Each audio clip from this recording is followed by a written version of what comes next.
لكن يا شباب نحن بنقول لهم إذا الكلام ده كله ما عاجبكم يا قحاطة كلموا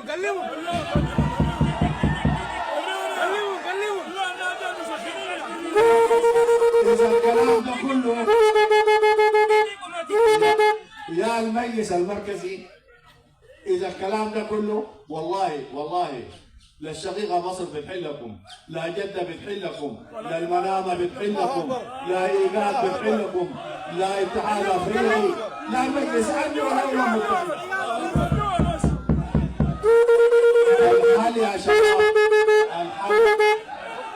الحل عند الشعب السوداني، والشعب السوداني قرر الحل وأدى الغرام لجيشه، والجيش حقه الآن وقواه العسكرية بتنفذ في تعليمات الشعب السوداني. الحل في